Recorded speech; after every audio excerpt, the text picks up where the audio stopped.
Hi, everybody. Welcome to English Digest. I'm Stephanie. And I'm Jacob. Hey, it's day 2 of our fun unit.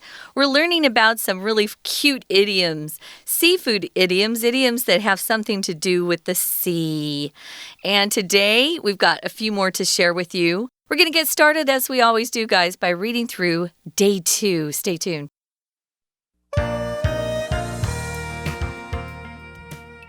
Fish can't have all the fun in this article. Here are a few shellfish idioms to float your boat. The world is your oyster. Like many English idioms, this one comes from a Shakespearean play. It's often used when portraying to young people the many opportunities ahead of them in life. An oyster that conceals a pearl offers even better prospects, bringing good fortune as well as opportunity.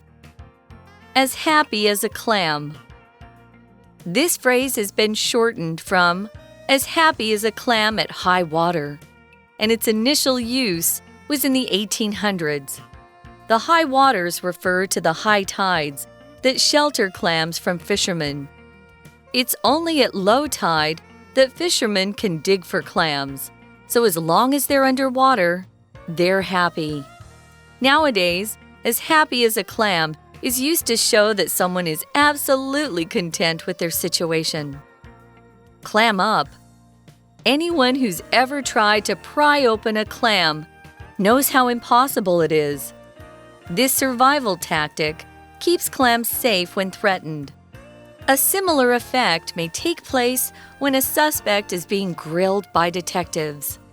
The suspect may choose to clam up or refuse to speak as a form of protection. Crabs in a bucket. When a bunch of crabs get thrown into a bucket, their natural impulse is to escape. In such a scenario, crabs will pursue freedom by attempting to climb out.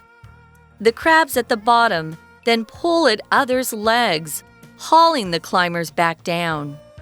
People who sabotage others' opportunities in order to benefit themselves can be compared to these crabs. If you think these idioms are all the fish in the sea, you're certainly mistaken. Get out there and fish for your own.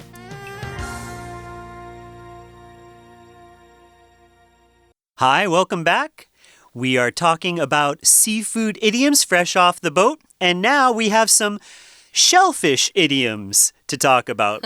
Remember, day 1, we talked a lot about fish, okay? But here we have shellfish. Now, what are shellfish? Well, shellfish are another kind of seafood, but you might be able to tell here from the name that they have shells. So shellfish are creatures, sea creatures, marine life with shells. So you might think of a prawn. This one is full of shellfish idioms. Now, it's fun because our author has snuck in some other little phrases or idioms within the article that have nothing to do really with the bolded titles that you see there. Here's one. If something floats your boat, it makes you really happy. Something you really like. Maybe a person floats your boat if you're attracted to them. You think they're really hot or cute or nice. Or for me, I used to love to go to the Yankees games. Of course, I'm sitting across from Jacob, who's a Red Sox fan. Yay! So we're enemies. Yeah, I know. People know I hate the Red Sox. So listen to a program. That's okay. We're still friends, though. We are still friends, but we don't like the same baseball team. Yeah. But going to a game would float my boat. So if something makes you happy or just gives you great feelings, it floats your boat. Now, here's the first official one. Jacob, the world is your oyster. Well, the world is your oyster, Stephanie. Like many English idioms, this one comes from a Shakespearean play. Okay, well, we all know who William Shakespeare was. He was a famous English playwright. He wrote Romeo and Juliet, A Midsummer Night's Dream. What's another one that maybe people know? Macbeth is Hamlet, one of his famous plays. He wrote comedies and tragedies, and he's considered one of the best playwriters in English literature. Mm-hmm. So the world is your oyster comes from Shakespeare. It's often used when portraying to young people the many opportunities ahead of them in life. Okay, so we have this word portraying here. Portraying. It means to paint, to draw, or to write about something in a work of art or literature. Okay, so if you portray a person in a book, it means you're kind of describing that person. Or if you portray a person in a painting, you paint what they look like. And so here, you're portraying to young people. I think here it kind of means you're telling young people, or you're describing a fact to young people that the many opportunities ahead of them in life there are many opportunities. The world is your oyster. You can do anything. Yeah. Is basically what this idiom means. You have your whole life ahead of you to do anything. The world is your oyster. Which is exciting. I think you're right. It just means you're describing or representing what the world might be like to them as they go out there. Young people, especially those who have worked hard and have some talent, they can achieve or accomplish anything, and that's what you're telling them. You can do anything. It's kind of an exciting time in life. So an oyster that conceals or hides a pearl offers even better prospects, bringing good fortune as well as opportunity. Yeah, so it has this little pearl inside that some people don't know about. But if you find an oyster with a pearl, you've got it made. So here we're talking about prospects. Prospects here is often being used in the plural form. It just means someone has a good chance for success. It could be you have great job prospects, or maybe your plan looks like it's going to offer a lot of good prospects for your company, some opportunities for success. So, or sometimes you'll hear maybe your boss is interviewing people for your company and he'll say, yeah, Jacob's a really good prospect. We might hire him. So you can use it that way. But here, when you're talking about opportunities for success, prospects often used in the plural form, but it is both countable and it's countable. It's just remember that it's countable. Thank goodness. Here's the next one. This is a really popular one. If you're as happy as a clam, you're really, really happy. And I think we use this in America more than they do in the UK, but we sure like it. It just means you're really, really happy. Why would a clam be happy at high water? Well, let's explain. When the tide or the water is high, it actually covers up those clams. But when the tide is low, those clams are left on the sand, and they're easier to dig out and take home and eat. So those clams wouldn't be very happy in low tide. They're very happy when the tide is high because that water covers them and people can't see them as easily. Does that make sense? It does. The high waters refer to the high tides that shelter clams from fishermen. Okay, so we have shelter here, which is a great word. It's a verb, and it means to protect. So you can imagine if you're a clam and you see some fishermen, but the water is high, that means the fishermen can't bend over to dig you out of the mud or the sand. You're too much trouble. At the shore, right. So that's a time when you're happy because you know that the fishermen can't get you. You are sheltered from the fishermen by the high water. But unfortunately, when the tide comes in, it must then go out. And at low tide, the water isn't deep enough anymore and the fishermen can come and dig you right up so you won't be happy. You'd have no more shelter. Shelter can also be a noun. Okay, if it's raining and you're outside, and you don't have an umbrella, you might quickly run to find some shelter so you won't get wet from the rain. So you can shelter. You can shelter from the rain, that's a verb, or you can find shelter from the rain. That would be the noun form there. Yeah, and you'll often hear the verb used with shelter from, the preposition from. So, yeah, you're in a place where you're protected from the weather or from some sort of danger. Here in Taiwan, we have downpours. You know, when that rain just pours really hard and maybe you have a tiny little umbrella. A lot of people will wait on the sidewalk and shelter from the rain. Sure. If you're out walking in it, you're crazy because you're going to be totally soaked. So those are a couple of them. Nowadays, as happy as a clam is used to show that someone's absolutely content with their situation. Content here, it's tricky, guys, because this word can also be pronounced content or what is inside something. But this is an adjective. If you're content, you're satisfied, you're happy or pleased with the situation. Absolutely means 100%. It just means completely and in every way. This cake is absolutely delicious. Or I'm absolutely sure that I don't want to go. So it's just, a way to really emphasize that you are sure or completely adamant or sure about something in every way. So those are a couple of our idioms. We're going to take a quick break, guys. Listen to our Chinese teacher, and then we'll come back to talk about clam up. And one of my favorites is crabs in a bucket. We'll explain why. Stay tuned. Hello， 欢迎收听 English Digest， 我是哈利。今天我们要阅读的文章是 Unit7 的第2天课程。在今天的课程里，我们会学到其他和海鲜相关的惯用语。首先，我们看到第一个和海鲜相关的惯用语 The world is your oyster。名词 oyster 是牡蛎的意思。我们看到这一段的第2句，他说在向年轻人描述生活中常会面临的许多机遇时，经常会用到它。动词 portray 是描述、描绘的意思。Portray A to B 就是指向 B 描述 A。这一句原来是 When portraying the many opportunities ahead of them in life to young people， 但因为受词 many opportunities ahead of them in life 太长了，所以就放到 young people 的后面。另外，我们看一下这一段的最后一句，藏有珍珠的牡蛎提供了更好的前景，带来了好运和机会。名词 prospect 有前景、展望、可能性的意思。There is little prospect that the rain will stop before next week。下星期前雨会停的可能性很小。Prospect 的形容词是 prospective， P-R-O-S-P-E-C-T-I-V-E， 意思是可能成为的或是可能发生的。Prospective buyer 就是指可能的买主。Prospective parent 就是指即将为人父母者。拼这个字的时候要小心，不要和 perspective 混淆了。Perspective P-E-R-S-P-E-C-T-I-V-E 意思是观点、视角。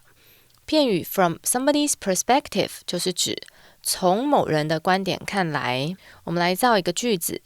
Although many people have praised the movie highly, from my perspective, it could be better if it were shorter. 虽然很多人都高度称赞这部电影，但就我看来，如果片长短一点的话会更好。本课的第2个海鲜惯用语是 as happy as a clam。这句的原文是 as happy as a clam at high water。这是因为在高水位的时候，渔夫不容易捕获蛤蜊，因此蛤蜊会很高兴。我们看到这一段的最后一句，如今 as happy as a clam 用来表示某人对自己的处境十分满意。形容词 content 是指满足的、满意的。片语 be content with something 就是指对什么感到满意或满足的意思。Larry doesn't have any major ambitions. He's content with living a peaceful family life. Larry 他没有什么雄心壮志，他安于过着平静的家庭生活。Content 也可以做名词用，有内容、满足的意思。片语 to one's heart's content 就是指尽情的。The people at the party all ate and drank to their heart's content in celebration of Tom's birthday. 在派对上的人尽情的吃喝，以庆祝汤姆的生日。We're going to take a quick break. Stay tuned. We'll be right back.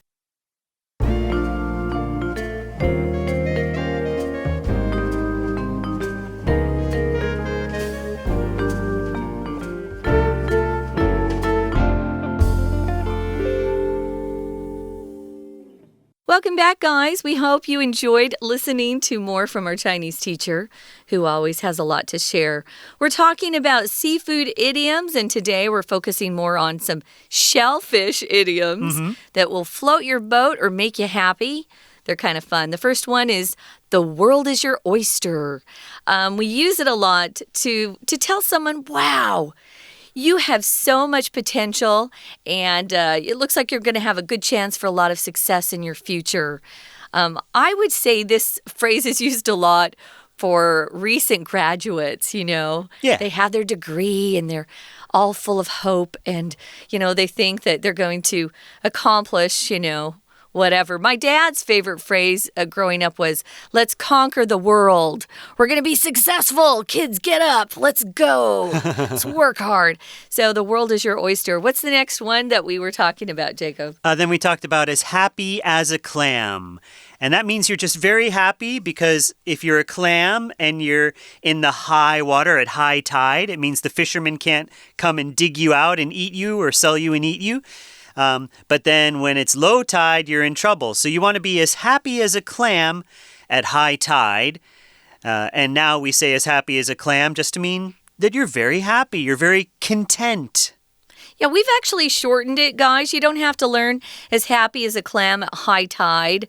Just say, I'm as happy as a clam. We all know what that means. Right. So you're really, really happy. Now, here's one where you're using it in a situation that's not quite so happy, you could say. If someone clams up, it means they shut their mouth and they don't say a word. You know? Maybe they've had a bad day. And their parents are trying to get them to share, tell me what happened today, Johnny, and little Johnny just clams up. He won't even say a word. So that is used sometimes when you just don't want to talk at all. Here it says, anyone who's ever tried to pry open a clam knows how impossible it is. It's very hard to open clams. I've watched a lot of cooking shows, and it seems like that is quite difficult. So hard to open a clam. To pry is a great word, guys. It just means you are trying to open something, but if you use that word pry, it gives you the idea that it's quite difficult. I couldn't pry the jar open. Right. You know how sometimes those lids on glass jars, they just won't move? Sometimes it's hard to pry them open. You have to use a lot of force. Yeah, or I just asked my brother and my dad. Right. Or to pry a door open, the door could be stuck and you have to pry it open. Same idea. So that's why we kind of go with this clam. So this survival tactic keeps clams safe when threatened. That's how they protect themselves. So a tactic is just some sort of method to accomplish something, and that's how they keep themselves safe. They shut their shells really tightly. And a similar effect may take place when a suspect is being grilled by detectives. Okay, we have a few vocabulary words and phrases to look at here. So a similar effect may take place. Take place means to occur or to happen. And we're talking about a suspect who is being grilled. Okay, when you see the word grilled here, you might think of cooking, right? Or barbecue. Yeah, you might grill a steak or you might grill some mushrooms or something like that. Sure. You can grill anything over, basically putting it over heat. And cooking it that way. But here, this type of grilling is a little bit different. You are adding some heat, but it's not physical heat. It means that someone is asking you a lot of questions. And we have a situation here where detectives are police officers who investigate crimes. And there's also, of course, private detectives. When you think of detectives, you might think of Sherlock Holmes, right? He's one of the most famous fictional characters. He was a detective, Sherlock Holmes. And detectives are grilling a suspect. They think someone did something wrong, so they start asking the suspect lots of questions to try and get him or her to tell them the truth, to admit to committing this crime. Okay, so someone might clam up. Imagine that the police officers are asking you all these questions. You might just close your mouth and not be able to say anything because you don't want to be guilty. You don't want to admit to doing something wrong. So if you're in this situation, hopefully you won't be, but if you're in this situation, you might clam up. You won't be able to say anything. Even if you're innocent, my dad, who is a lawyer, he always says, don't talk to the police, no matter what. Don't talk. Oh, because nothing good can happen, right? By law, they can lie to you. They can set you up. That's legal. So never talk to the police. I also have a brother-in-law who's a top guy in the police department. He says the same thing. Don't ever talk. Yeah, so clam up if you're, arrested and taken in and they're questioning you. Your parents will sometimes grill you, or you'll feel like you're being grilled. Oh, sure. But they have the right to ask you what you've been doing. They are your parents. So, yeah, it's a moment of just feeling really uncomfortable because the questioning is very intense and you'd rather not say anything for whatever reason. So, yeah, that is to clam up. We know that one. We're moving on to the next one. It's our last one, crabs in a bucket. Now, if you're like me, I didn't grow up by the sea. I grew up in a desert area. But I watch a lot of cooking shows. I say this a lot. I do. I love cooking shows. And they'll often be at the sea, by the seashore, and they'll have some sort of, shellfish or fish that they're working with. Sometimes they'll have crabs in a bucket. And you'll see these little creatures try to climb up to the top, but then another crab will come along and grab the clam or the crab right ahead of him and pull him back down. And they just never make any progress. No one gets out of the bucket because they pull each other down. And this is just this idea that crabs are trying to break free, but their other buddies in the bucket with them refuse to let them out. And it's kind of this idea that if you can't leave, neither can I, or if I can't leave, neither can you. Yeah, there you go. And it hurts you both. So you're actually hurting yourself and hurting somebody else as you do this. So it's a scenario we're going to talk about. So the natural impulse for crabs, I think for any little animal in a bucket, is to get out. Sure. We all want to be free. No one wants to be in a cage. So an impulse is that sudden, strong desire you have to do something, to eat something, to say something, and you're not really thinking it through sometimes. So sometimes it's not a very sensible thing to do, but usually have an impulse to do something. One of the things that's bad is sometimes you're in a very serious situation and you have an impulse to laugh, which is not what you should be doing. Right. But people do it. It's just kind of a crazy desire, impulse you have inside. So in this scenario, we're talking about crabs will pursue freedom by trying to get out. Right. And a scenario is kind of like a situation, right? So a scenario is a situation here. So, right, you can imagine this crab. It's like, oh, I'm going to make it. I'm going to climb up to the top of the bucket and I'm going to be free. Oh, no, my buddy just pulled me down and I'm back on the bottom again. Right. So I attempted to climb out, but the crabs at the bottom then pull at my legs, hauling the climbers back down. Okay, when you haul something, it means you can imagine them pulling, right? So you're hauling something down, you're pulling them back down. You also see this word haul, H-A-U-L, when it's applied to trucks. Trucks will haul goods across a state or across a country. We call it long-haul truckers. These trucks that will carry goods a long distance. They're hauling the goods. So people who sabotage others' opportunities in order to benefit themselves can be compared to these crabs. When you sabotage something, you kind of ruin it for someone. It could be a game or a plan or anything. It could be your opponent, your competition. If you sabotage it, you ruin it, and it doesn't work now for anybody. So, right, these crabs at the bottom are sabotaging the ones that are climbing up to the top. So here's our last quick idiom. If you think these idioms are all fish in the sea, you're certainly mistaken. When somebody breaks up with a boyfriend or girlfriend, they feel awful. And you'll often hear their friends say, oh, there are plenty more fish in the sea, meaning, oh, there are other people out there that you can date and like just as good. So there are plenty more fish in the sea is another quick idiom we're going to share with you. But we got to wrap up. We're going to listen to our Chinese teacher one more time and then say goodbye. 我们接着看到第三个和海鲜相关的惯用语 Clam up。第一句指出任何试图撬开隔离的人都知道这有多么不可能。Pry something open 就是指撬开某物。另外，动词 pry 也有窥探、打听的意思，常搭配介系词 into 再接名词。Paparazzi kept asking the celebrity personal questions, trying to pry into his private life. 狗仔队不断地问这位名人个人的问题，试图窥探他的私人生活。另外这一句的动词 knows 后面接了一个 how 名词子句作为受词，表示多么怎么样的意思。在使用的时候要注意 how 后面要先接形容词或副词，才接主词和动词。例如 Kent's friend forbade him to drive after drinking because she know how dangerous it might be. Ken 的朋友禁止他酒驾，因为他知道这会有多危险。我们看到本课的最后一个惯用语 crabs in a bucket。当一堆螃蟹被丢到水桶里时，螃蟹会慌张地想要爬出水桶。在这个情况下呢，螃蟹会扯彼此的后腿，让对方无法成功脱逃。我们看到这一段的最后一句，破坏他人的机会以使自己受益的人，可以和这些螃蟹相提并论。